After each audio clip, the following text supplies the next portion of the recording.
मैंने सबकी सुनी और आज उनका जो कालम है वसतुल्लाह खान साहब का, उसका उन्वान गद्दार होना अच्छी बात नहीं है।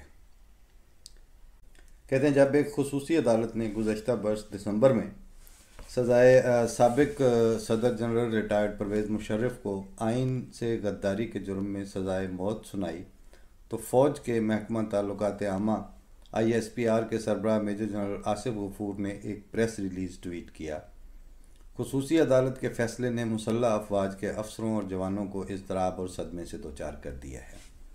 एक साबिक army chief, joint chiefs of staff committee का चेयरमैन और सदर पाकिस्तान जिसने 40 बरस से ज़ायद मुल्क की खिदमत की और मुल्क की दिफा के लिए जंगें लड़ी, हरगिज़ गद्दार नहीं हो सकता।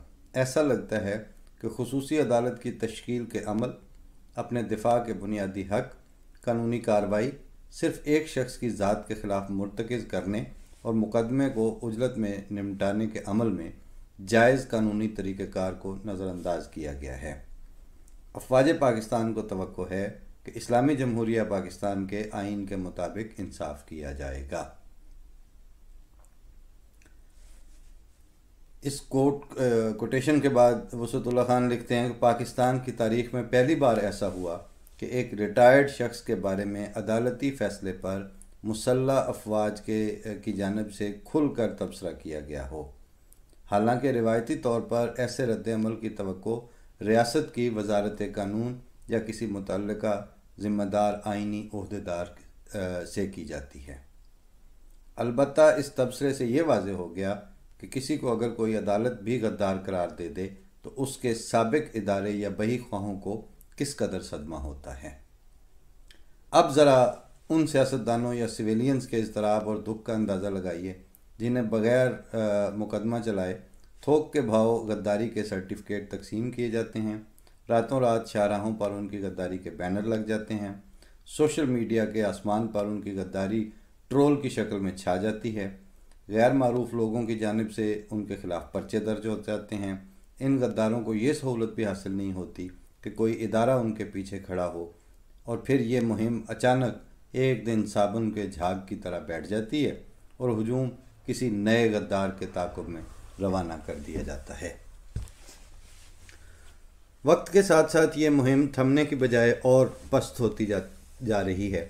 जब से हिज़्ब इख्तिलाफ ने हुकूमत के ख़िलाफ़ जलसे शुरू किए हैं, वज़ीर आज़म से लेकर उनके नायब कासिद तक सबको पाकिस्तानी हिज़्ब इख्तिलाफ इंडिया और इसराइल की एजेंट नज़र आ रही है। किसी को याद नहीं कि कल तक यही इंडियन और इसराइली एजेंट इस मुल्क पर मुंतखब नुमाइंदों की सूरत में हुकूमत कर रहे थे और इनमें से बहुत से एजेंट इस वक्त भी रुकने पार्लिमान हैं और कल कलां जब इंतखाबात होंगे तो इनमें से ही कई गद्दार दोबारा मुंतखब होकर इसी पाकिस्तान के आइन के तहत हलफ उठा रहे होंगे। कहा जाता है कि पार्लियामेंट सुप्रीम है और पार्लिमानी कार्रवाई के दौरान ईवान में होने वाली तकारीर को किसी दूसरे फोरम पर चैलेंज नहीं किया जा सकता।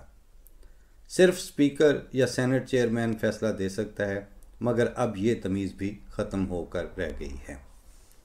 रुकन कौमी असम्बली और साबिक स्पीकर अयाज सादिक की अभिनंदाना तकरीर के ख़िलाफ़ गैर मारूफ लोग थानों में दरख्वास्तें दे रहे हैं। उनके ख़िलाफ़ नामालूम मुहिबान पाकिस्तान की जानिब से मीर जाफ़र और मीर सादक के बैनर्स नमूदार हो गए हैं।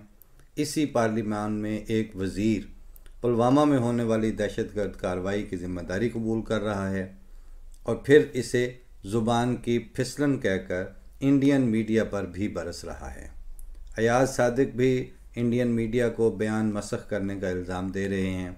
इंडियन मीडिया पर गुस्सा ऐसे ही है जैसे चर्चिल जर्मनी से शिकवा करे कि नाज़ी मीडिया उसकी तकारीर को मसख करके पेश कर रहा है, या बिल्ली से ये शिकायत की जाए कि उसने परात में पड़ा दूध बिला इजाज़त कैसे पी लिया। शायद इतना काफ़ी नहीं था, लिहाजा ISPR ने भी पार्लिमानी तकरीर पर यह तबसरा करना ज़रूरी समझा कि इंडियन पायलट अभिनंदन की रिहाई की बाबत जो बयान दिया गया है वो कौमी सलामती से मुतल्लिक तारीख़ी हक़ाइक़ को मसख़ करने के मुतरादिफ़ है। यकीनन किसी ज़िम्मेदार शख्सियत की जानिब से कौमी सलामती से मुतल्लिक़ तारीख़ी हक़ाइक़ मसख़ करना इंतहाई गैर ज़िम्मेदाराना फ़ेल है। मुस्तक़बिल में ऐसी किसी हरकत को रोकने के लिए ज़रूरी है कि जो जंगें और वाक़यात मसलन 48 की जंग, 65 और 71 की जंग, अफ़गानिस्तान, कारगिल, एबटाबाद और 4 मार्शल लॉ अब तारीख़ का हिस्सा हैं, इनके आर्काइव्स खोल दिए जाएं ताकि कौमी सलामती से मुतल्लिक़ दूध का दूध और पानी का पानी हो जाए और आइंदा किसी भी हमाशुमा को तारीख़ मसख़ करने की ज़रूरत ना हो। आखिर में मैशर बदायूनी का शेर दर्ज है कि दियों को खुद बुझा कर रख दिया है और इल्ज़ाम अब हवा पर रख दिया है। यहाँ इनका मज़मून कालम ख़त्म होता है।